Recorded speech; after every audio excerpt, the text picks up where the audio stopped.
I'd now like to introduce Dr. Gregor Larson. Dr. Larson studied at Oxford and the University of Colorado before receiving his Ph.D. in zoology in 2006.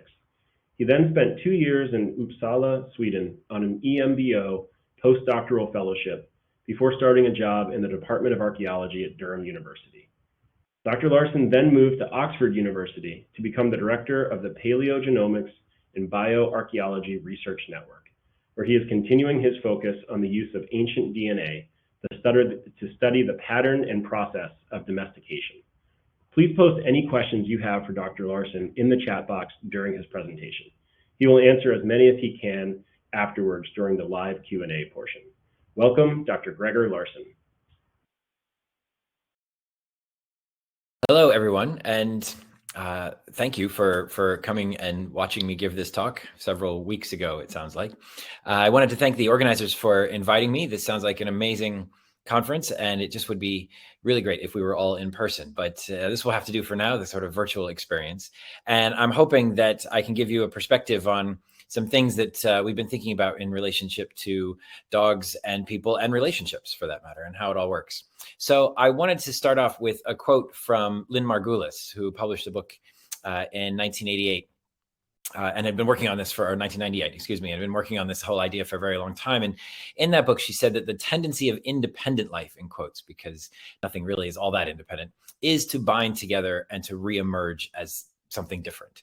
And of course, what she was talking about was, among other things, the phagocytosing of mitochondrial DNA within otherwise free-living cells to form this kind of merged whole where the mitochondrial genome now exists separate from the nuclear genome, but there's a lot of crosstalk. And without either one of those things, that most multicellular life would cease to exist completely. So that really got me thinking a lot about how relationships start and then how they continue and how things become completely dependent upon one another. And how about we often think about things as independent and as individuals, but really the fun things to think about are the emergent facets when you get two organisms coming together. And this has also been really beautifully discussed in Ed Young's new book, I Contain Multitudes, which describes a myriad of case studies where, it's kind of pointless to think about things as independent or as free living when, of course, everything is reliant upon some other life form. In fact, probably dozens, if not thousands of other life forms that exist in concert with the ones that we're talking about. And when we're thinking really about how these relationships emerge, they seem to go through a process here where you start with an awareness. If we're thinking about this as an individual level of kind of a macro scale organism, you're aware of another organism. And often that awareness is initially at least tinged with an avoidance. There is either a fear factor or just a skepticism really about something that's new or something else that's out there. And then after a while, a fair bit of time passes, you become tolerant of that other thing. And then there becomes perhaps a facultative responsibility or relationship between the two things, which is kind of an optional thing. You gain some benefit some of the time, they gain some benefit some of the time, but it's nothing is obligation here. It's just kind of easy and you're hanging out, but it's not really that big a deal. And then that might move more into a reliance where you really could do with seeing that person more often, or they get to help you doing things. And you kind of then outsource some of those things. And then the final step in all of this kind of this codependency, this kind of movement toward codependency is this mutual obligate symbionts is what they're called, where really one cannot exist without the other. And we think about this in terms of individuals, but it's often fun to think about it with respect to our relationship, not with other biological organisms, but with respect to technology. So I'm old enough to remember when cell phones didn't exist. And then I'm old enough to remember when they started coming in. And of course, there were car phones at first before you had anything that was stuck in the car before you could move it around. And that famous scene in Wall Street from the beach, and like a real sign of power and money and influence and everything else. And what I love about phones now is that we all have them, and it's hard to find someone who isn't an absolutely completely reliant upon them. And initially, of course, when we were talking about that stage, you are aware of them, but you might avoid them. They're different, they're weird, they're not so great. Then you tolerate them. But it was always tinged, I remember, with people saying like, okay, we have this car phone, or here is your first cell phone, but you should only use it in emergencies, or you can't take it for long periods of time, or you can only use it on weekends. Like it was very restricted, the amount of time. And of course that starts bleeding into everything. And before you know it, you've got your email on there, and then the work gets you one because they want to be able to contact you all times a day. And now we've got Wi-Fi on planes. So even being on planes means that you can get stuff on your phone. And then there's social media, and you become completely addicted, and all the algorithms ensure that your eyes never leave the screen. And we become, obligate symbionts, as it were. Like if you were to remove our phones from us now, and then tell ourselves from 25 years ago that somebody took our phone and it was absolute Armageddon, you'd look at them and be like, wait, that's insane. How is that even possible? And of course, that's just technology, but you can see how if you were an alien coming from space, you might say, oh, well, everybody's walking around. They're not just humans, they're humans with phones. And we have kind of merged to such a degree that you remove the phone, you remove a lot of what makes us who we are, relationships and our ability to just handle our lives and what we do. And so, of course, thinking about it with technology then bleeds into relationships kind of more writ large with other people. So you can think about this. Maybe you're using your phone because you're on a dating site. And if you go on a date with someone, you can start to see how you start with this kind of maybe not avoidance necessarily, but you're an awareness, and then maybe kind of a tolerance. And you're kind of trying to see if this is the sort of person you might have a facultative relationship with, where you can share one thing or another. So maybe you go out and you share a cup of coffee. Maybe you go out in the evening, and instead of sharing a cup of coffee, you want to lower inhibitions a little bit. So you say, okay, well, we will share some champagne or something with some alcohol in it.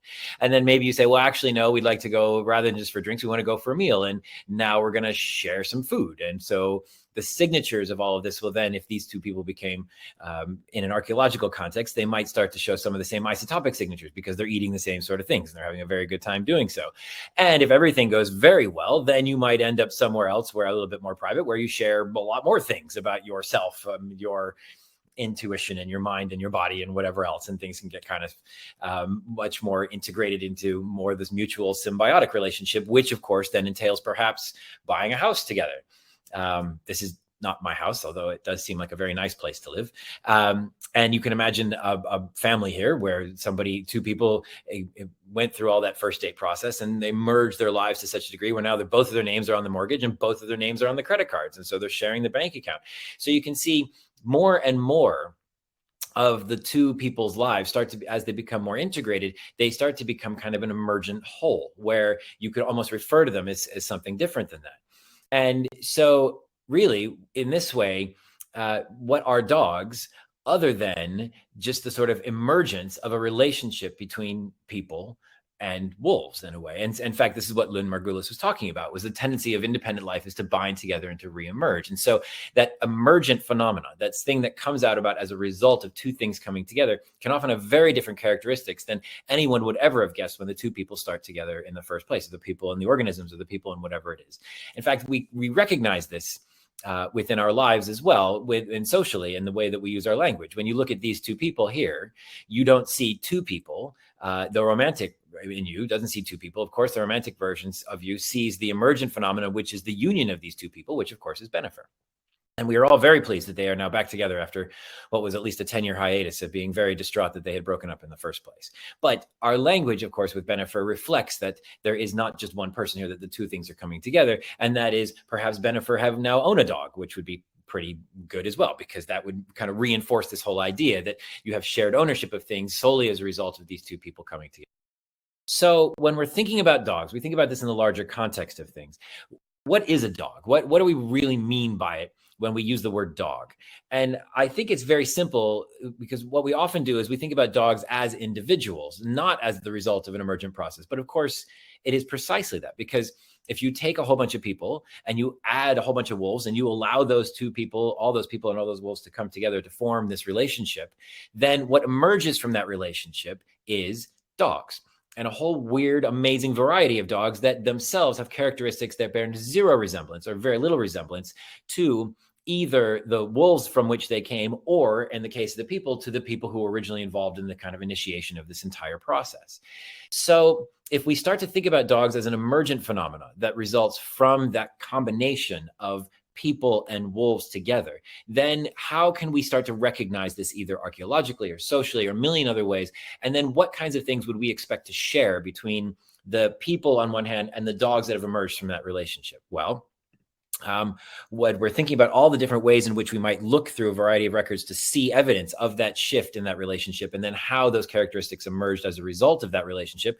Well, maybe the first thing we start off is diet. I mean, it's not too much of a terrible surprise to suspect that if you're going on a date and say you go out for a meal, you're already sharing one meal. And then if you decide to get that house and that mortgage and that shared bank account, you're probably sharing a lot more meals during the week. And so you have this shared diet. Well, it turns out we see a lot of this. In fact, this is one of the hallmarks of trying to recognize dogs within the archaeological record. And this is a paper from about a decade ago, led by Luke Barton, looking at the isotopic signatures of dogs and a variety of other taxa from an early site in northern China. And what they were able to find was that the isotopic signatures of the people matched very closely the isotopic signatures of the dogs on site, to the exclusion of a lot of the other animals, and especially in exclusion to a lot of the other wolves that were around the site. And so this is a real harbinger of and signature of the fact that you now have what were two completely distinct populations that had very little to do with each other now are living in the same space, eating the same food. And if that's not a signature of a very close, tightening relationship, I'm not really sure what is. And so this isotopic signature that we can see, and this is just one particular site, is signifying to us that this relationship is at a point where we can very readily refer to these animals as dogs, and that we can then therefore infer the kinds of relationships that we currently have with our dogs was extant in this particular site as well. What's fun is that you can start to look through, so this whole idea of dogs is what they call domestic symbiosis. Meaning that, of course, there is the symbiotic relationship between humans and dogs within a domestic setting, and we can see that reflected through the isotopic signatures. What's interesting too is that if we look at the comparison between changes in the nitrogen delta N15 through time, and we look at we sum a whole bunch of humans and a whole bunch of dogs, we can see not only do they often share something very similar, but the movement through that time also goes in parallel, and they kind of mirror each other. So when you have periods of time, say 3,000, 6,000 years ago, when the overall amount of nitrogen in the diet, which is kind of consistent with a trophic level, and also to a degree the kind of how kind of prestigious you are, or just kind of the overall value of the diet that you're having. When the humans move up, the dogs are sliding with them. And when the humans go down, the dogs are going down as well. And so as you kind of get the ebb and flow of demographics within all over the world, it seems like when you have humans and dogs living in very close proximity, they are always basically eating the same thing. And the overall value of the diet is reflected in the changing values of the delta N15. And the two organisms are moving in concert, precisely what you would expect if they're spending a lot of time in the same space, eating each other's food the entire time. So we see it not just at a single site, but we see it long periods of time over the last 10,000 years, at least, through a whole variety of other sites. And of course, you may be watching this in the morning right now, and you may be drinking a latte. Now, what is this latte? This is a pumpkin spice latte, very popular in the States, and now increasingly so in the UK at a very particular time of year. Very rich, very sweet. And we have this tendency to think that what's good for us must be good for everything else in our household. And if we are eating, well, then there's no reason that our pets shouldn't be eating it as well. And you can go online, and this is just one of at least a half dozen different examples. You can buy pumpkin spice latte treats for your dog, because why, if you're having a pumpkin spice latte, why should you deny your dog that exact same experience? Now, of course, the dietary requirements of dogs and people are similar, but have their distinct characteristics, and there's no reason that a dog should like or want to consume anything close to a pumpkin spice latte, to say nothing of the caffeine and the milk and everything else in there. But this is what we do. When we share our experience with someone else, we want to be able to share lots of other things, and that includes our diet. The marketers know that we have that propensity, and so therefore they provide us with the opportunity to give pumpkin spice treats to our dog. How about, instead of diet, how about more evolutionary adaptations? How about when humans and dogs find themselves in a novel environment, do they respond to that environment in very similar ways? And it turns out, well, yes, they do. And there's a really fun example of that on the Tibetan Plateau, the humans who are living there, which is about 4,000 meters, a very low oxygen environment relative to the rest of kind of more sea level Earth, where most of the world's population exists, that there is a gene that is very prevalent in this population called EPAS1. And EPAS1 looks as though it first came into the human population through admixture or gene flow with denisovans, where it originally evolved. And this gene allows people at very high elevations to breathe oxygen or get sufficient amounts of oxygen from the atmosphere in order to do things such as not just survive, but carry pregnancies to term, and generally be not having high altitude sickness the entire time. If you didn't have this gene and you went to very high altitude very quickly, you would be suffering a lot more. So EPAS1 has been implicated as one of the genes that is allowing for humans to live at very high altitudes, again, through admixture with denisovans. But there are dogs living there too. Of course there are. Wherever you find people, you generally find dogs. And what do dogs have? Well, by looking at the local dogs compared with the gray wolves from the same area, what are they finding? Which gene is it that the dogs seem to have in much higher frequency at those high elevations? Oh, hey, it's EPAS1. Now, it's the dog version of EPAS1, but it's exactly the same locus and it's doing exactly the same thing. It's the same biological mechanism, which is allowing those dogs to be able to exist in low oxygen environments, just like it is with the people. So we have precisely the same evolutionary solution to precisely the same problem that both organisms are experiencing, and they're living together. So it's not a terrible surprise. And of course, both of them got it through admixture with the local population, which had already evolved it in the first place. So we're both very good at stealing from other organisms as well, without having to evolve it ourselves. How about more of, instead of moving away a bit from biology, through kind of representation and our general aesthetics and our art and the way that we demonstrate or kind of pictorially represent dogs within literature and within history and everything else. And it turns out, oh yeah, there's quite a bit of that too. There's a whole concept of Cynocephaly, which is humans with dog heads, which you find prevalent in a whole range of different cultures, especially in the Eastern Mediterranean. And then there's these things called Telkines, which were the original inhabitants of the island of Crete and or Rhodes. And these are, again, people, human forms with dog heads, and they are, the mythological tellings are responsible for protection and for kind of just origins and all kinds of other stuff. And this is, again, reflecting very much like Benifer. This is reflecting that shared history and the fact that we have become so reliant on our dogs and they become so embedded within human cultures that we depict them as really a single organism. This is a dumen or a hog, as it were, because we are humans and dogs all combining together into single things, and then we're doing that through our representational art. And it's weird how this really plays out, because it comes in a way that we don't often necessarily think about, even if we kind of have stories around this. So if you look at this photo, you wouldn't necessarily be surprised that this person owns this dog, if for only any other reason that they kind of look relatively similar. Nor would you be terribly surprised to know that this dog is owned by this person, because again, that same idea. And, you know, there's the kind of cultural cachet of seeing a dog and a human. This is reflected in a whole bunch of Disney films as well, where like the rail thin person has the rail thin dog and the larger person has the larger dog. And we sort of laugh at this and we don't necessarily think that there's something real about that, but it turns out, my God, yes, there is. There's a published paper on this, which is talking about how dogs do really look like their owners. And what they do is they tested a group of people who'd never seen individual dogs or people before. They put cards on both sides and they said, which dog do you think is owned by which person? And more than chance would indicate that people were able to select them. And that's actually how it worked. So what they said here and the results was that the results themselves provide evidence for the popular belief that there is a physical resemblance between dogs and their owners. It's almost as if we're not just attracted to dogs, we're attracted to dogs that look like us, or we sort of change our appearance to resemble the dogs or something like that. Again, really demonstrating just the cohesiveness and the power of this relationship to want to take on similar resemblance between any two organisms, in this case, people and dogs. How about generally the sort of evolutionary, not just adaptations in this case, but more sort of dispersal history, when things are moving around, when you're talking about humans and dogs. And there's a great example that we've been involved with over just the past year. It's a paper that we put out last year, when we're thinking about the first time that people were coming over the Beringian Straits into the New World, into Alaska and North and South America. And we imagine that it's possible, and there's a big outstanding question, is did people, when they first arrived, have dogs with them?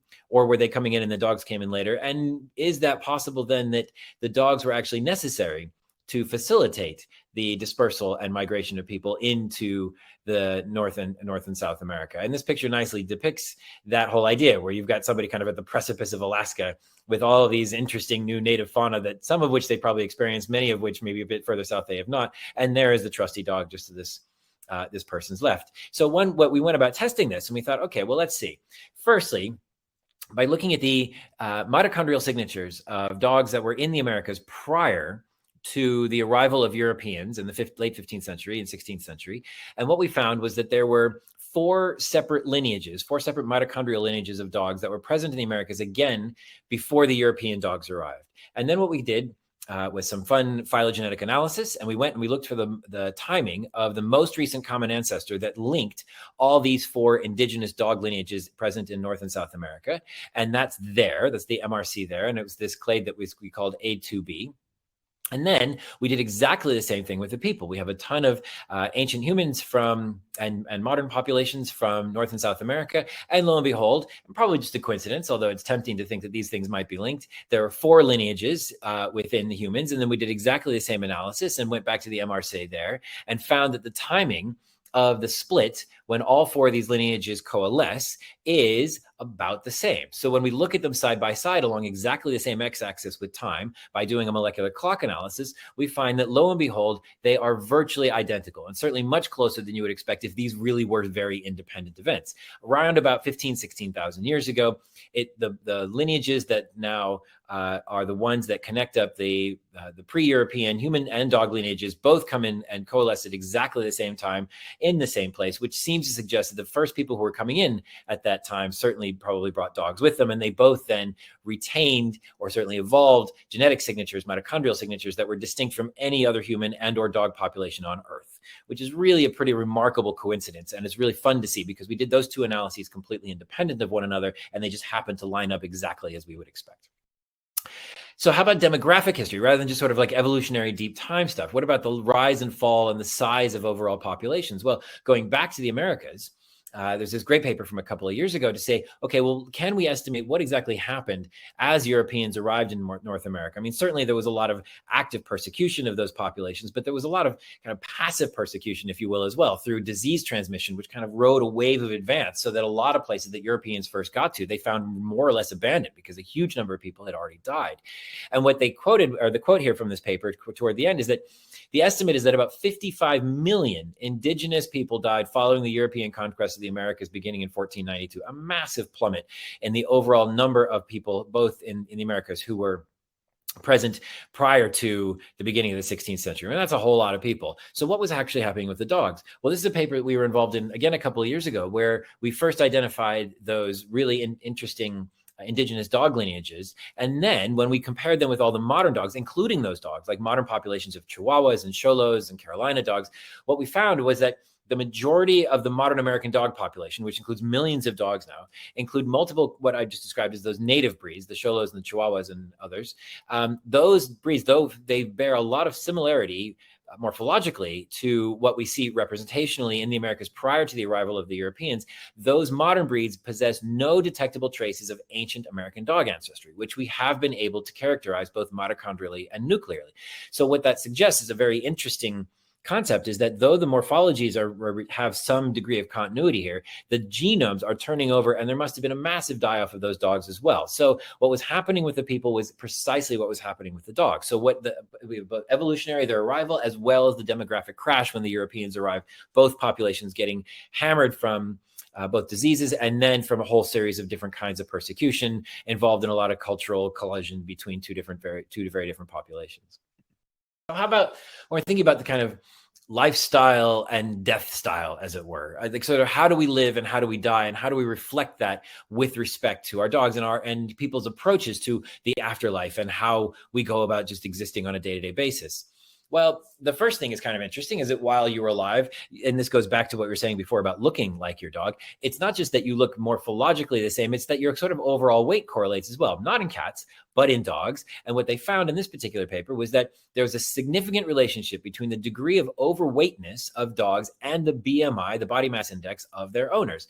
If you are a large person, you tend to have larger dogs. And if you are a skinny person, you tend to have skinnier dogs. That's just how we do. And part of that, God knows whether that's a cause or an effect or how it's all working out.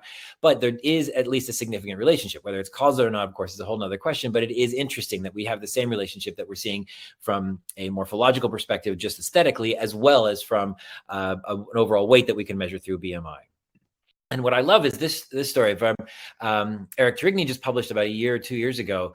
He did an absolute fascinating study where going around and looking at gravestones within dog and pet cemeteries in general. And what he started to find was that the way that we think about the afterlife gets reflected in our dogs as well. So if you look at the sort of 18th and very early 19th century headstones for dogs, the headstones themselves, keep in mind these are for dogs, mirror the similar sorts of styles that we're using for people. So already there's a connection here.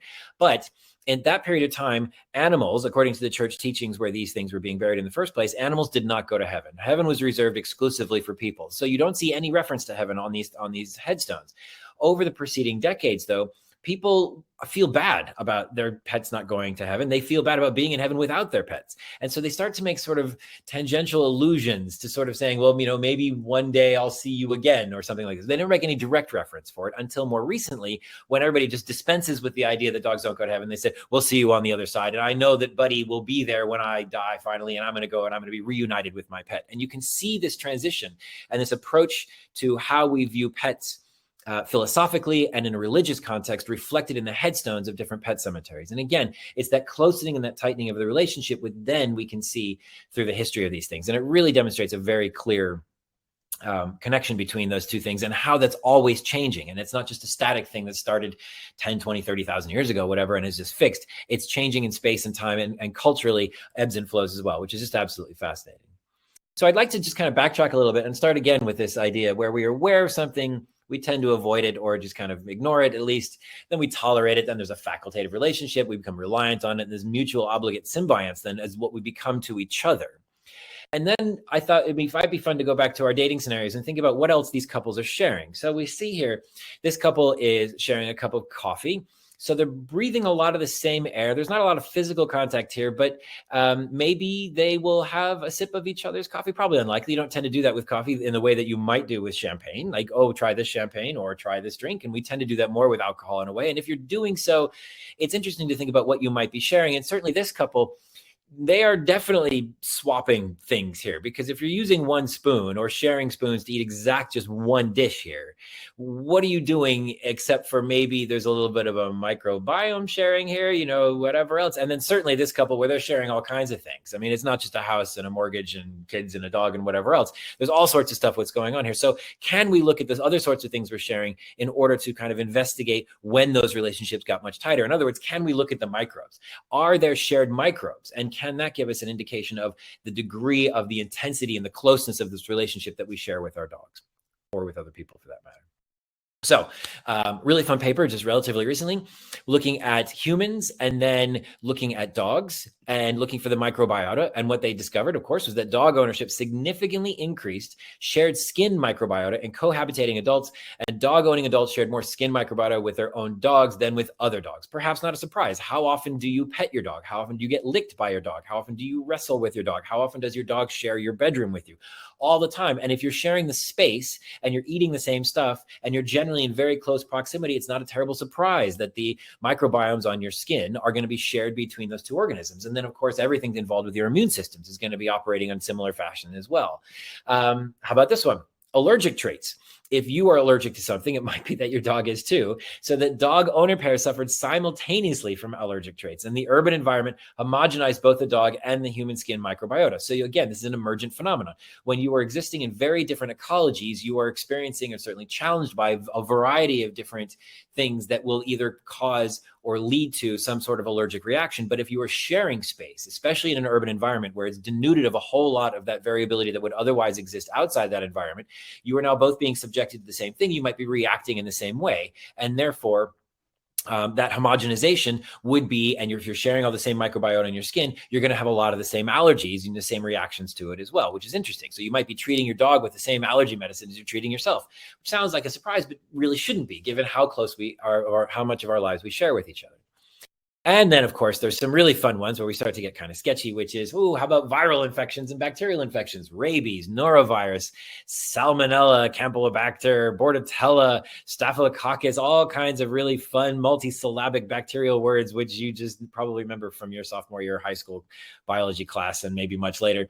And all of these things are the most common viral and bacterial zoonotic infections transmitted to humans by dogs, and vice versa for that matter.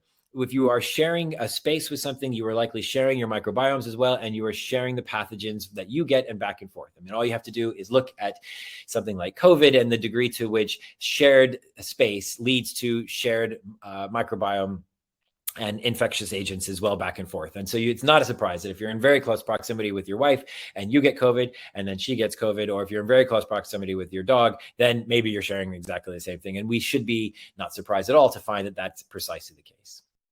So really, what are we here?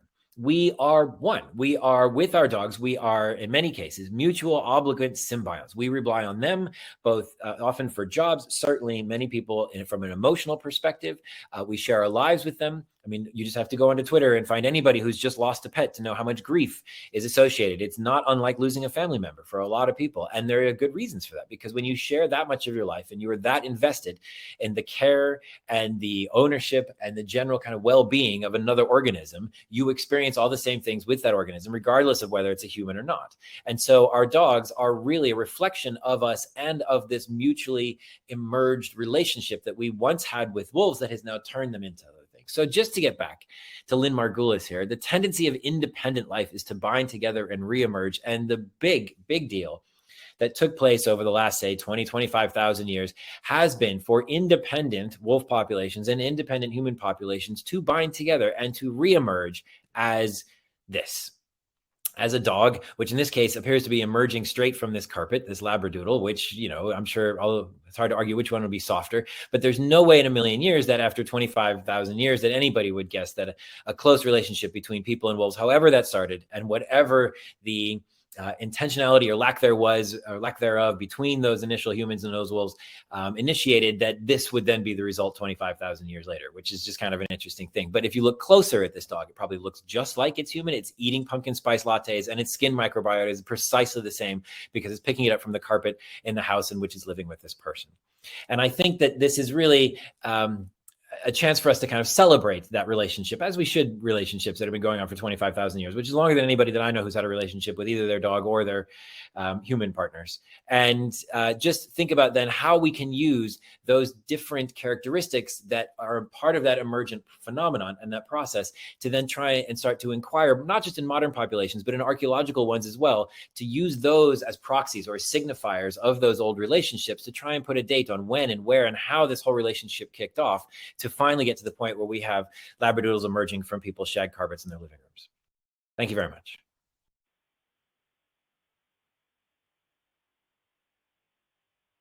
Thank you so much, Dr. Larson. That was completely fascinating and has led me to reflect on how my personal history has changed since dogs have entered my lives, and wonder a little bit about how their lives have changed through their relationship with me. Just a quick reminder to the audience, you can all pop your questions into the Q&A session of the session page. For Dr. Larson, we've got some that we'll be going through, but please feel free as things occur to you to go ahead and ask. So maybe we'll start with, this is such an interesting sort of niche of research. What led you to archaeology and dogs and the dog-human relationship? That's a good question. It was actually a TV show, and I can't even remember what one it was, but it was back in the late 90s. And I had been out of undergraduate for a couple of years and had been doing some traveling and working for a consulting firm and a few other things. And I just had been really fascinated by evolution in undergraduate. And then I saw the show about dogs, and I just thought, what a cool way to explore evolution through something that was a lot more recent, but still had a huge amount of change. And so that lent itself to methods that you wouldn't be able to use if you were looking at something that was much deeper time. And what I also loved about it was that it was as much about the animal as it was about people, and that there was a huge element of not just biological evolution, but cultural evolution infused with all of this. And so it just seemed to be a really fun combination of a lot of things that fascinated me, and dogs seemed to be a touchstone for it, which is ironic because when I first started my PhD, I worked exclusively for years on pigs, only then coming back to dogs many years later. And now we're doing chickens and rats and rabbits and hares and all kinds of stuff. So yeah, the domestication thing is just been an ever-ending source of fascination. Yeah, and a lot of people are interested. We've got a couple of pretty technical questions. So I'm probably going to butcher a name here, but the first question is that the Goyet cave fossils are often discounted, but asking about isn't it possible that Neanderthals and humans were both involved in the domestication with dogs? I mean, the short answer, no. The longer answer, maybe. Who knows? I mean, we had a whole discussion with Mitya a few years ago. There was about 20, 25 of us in a room where we went over all of the questions and evidence and approaches to really thinking about the early relationships between people and canids writ large. I mean, you could throw in foxes into this, and there's all kinds of really amazing evidence coming out of South American foxes as well. So, humans and canids and humans and felids have been interacting for a very long time. And when does it go over that threshold that we like to call domestication, where there is some kind of mutual change associated with both populations, like many of the things that I was discussing in the talk. But the thing about Goye and a lot of the kind of so-called late Pleistocene dogs is that the evidence for that is based solely on a morphological analysis, which is heavily biased by modern data sets and has ascertainment issues to it, and has a lack of the full variability of what existed in wild populations of the late Pleistocene, which we know underwent a significant denudation in the population overall, which meant that you're not picking up a lot of the variability that was present. And therefore, when you don't see it in the older stuff, then you only compare it to modern stuff, it looks like a dog. Well, but looking like can be results from a lot of different things. So we kind of decided that a lot of these, it's amazing stuff to look at, but we decided that a lot of it was kind of untestable. And claims in science are hard to make if you have no way of testing them. I mean, which isn't to say it's not worth exploring and not worth continuing to think about, and it's certainly an option. But all the evidence that we do have from the non-morphological methods seem to suggest that if that population was doing anything with people, they have nothing to do with the population that we now consider to be dogs, at least genomically. So, we just archaeologically, you're just not seeing what you see much later on. So, I mean, maybe, but there's a million other maybes that we don't discuss because they're not testable either. So, I don't know. I mean, I'd love to have a conversation about it. I'd love for more data and more evidence to be coming out about all this stuff. But for the time being, I'd still need a lot more evidence to be convinced that that's the case. Very fair. So we can have our species take credit for now, at least. Well, I mean, that's the other thing is I would say that, I mean, I occupy a pretty extreme position on this, that humans had actually nothing to do with dog domestication. I don't feel like there was any intentionality involved in it whatsoever, or at least that's my starting premise. And then I kind of moved back to the middle from there. But I really don't like this idea that people went out and grabbed puppies and that was the beginning of anything, because that was the beginning of nothing to do with anything to do with domestication. So that's a whole other conversation we can have. And I'll get very exercised about. I'm trying to keep up with the questions about that. Maybe in here somewhere. Well, all right, before we go there, let's go back a little bit. So, but somewhat related is, through that, is there evidence or research going on into the types of behaviors that we co-evolved with dogs first? And so it's really around herding versus livestock guardians is the specific question. And is it likely that one type of skill set or the other was present earlier in human relationships? Yeah. So that's a little bit outside of my knowledge set, comfort zone, expertise, whatever you want to call it. But at a more general level, what we do often when we're thinking about origins of things, whether that's a behavior or a genetic mutation or anything to do with a phenotype that we would associate with domestication, is we start from the present, we define that, we circumscribe that, and then we kind of look for the evidence of that in the past, or we assume that it happened a long time ago in that same form. And what we're not so good at is understanding long-term slow change where things didn't, may have been precursors to things that we have now, but didn't do that same thing that they're doing now. And what we find over and over again, and this pertains to that lactase question as well, is that people immediately see that lactase persistence exists in modern breeds, and therefore make an assumption that it started with the Neolithic revolution, in quotes, in the Levant at 12,000 or 11,000 years ago. And what we're actually seeing from the empirical evidence is that it's a far more recent phenomenon.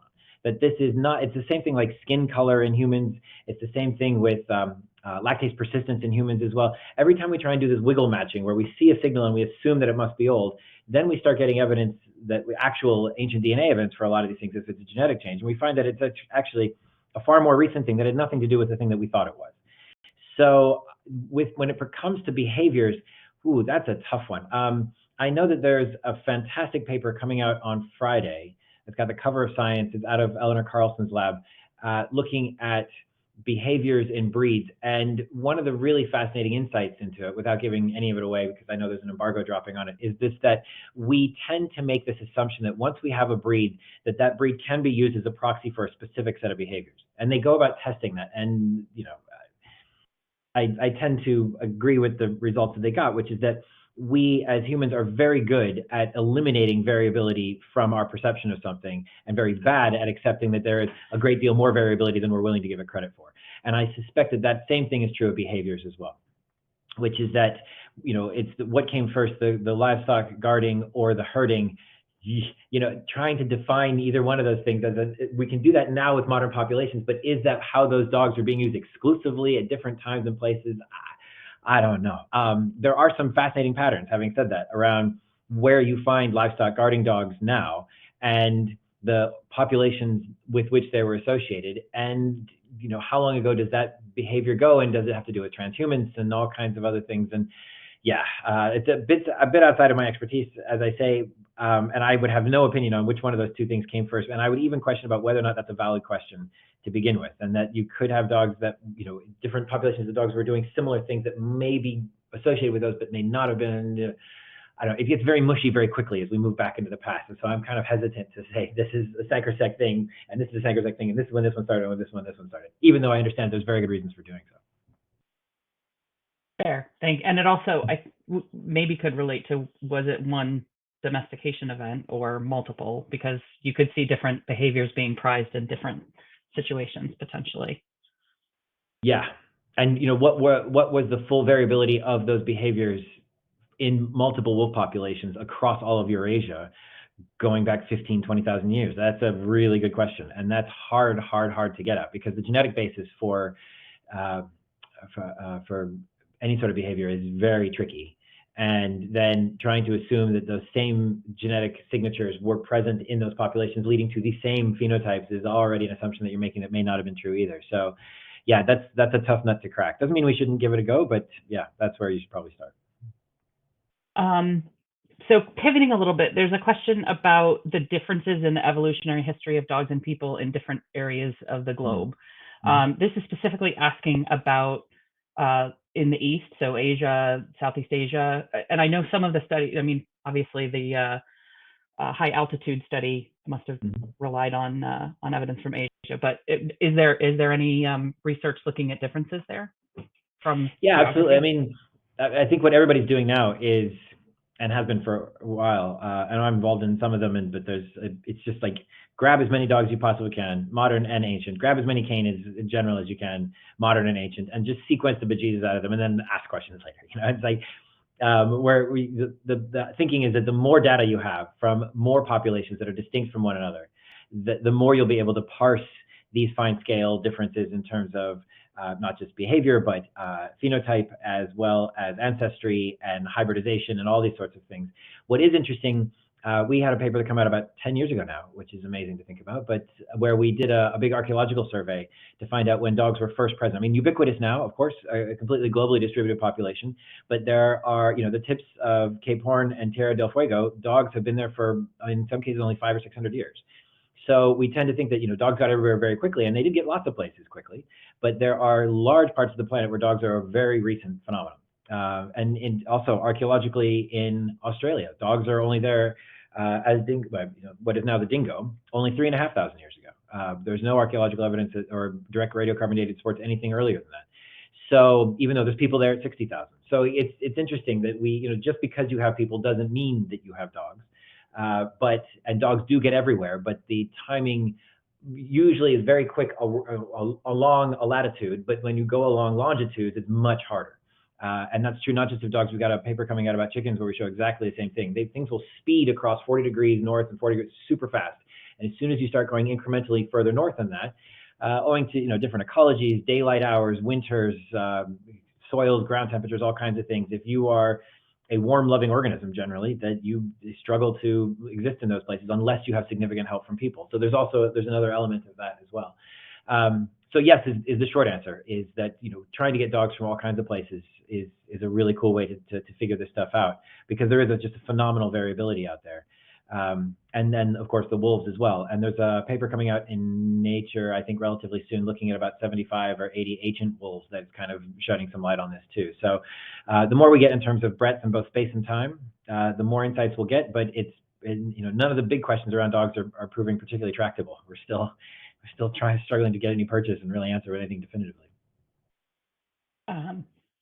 The point on latitude versus longitude is completely fascinating to me. I mean, it makes total sense when you explain it.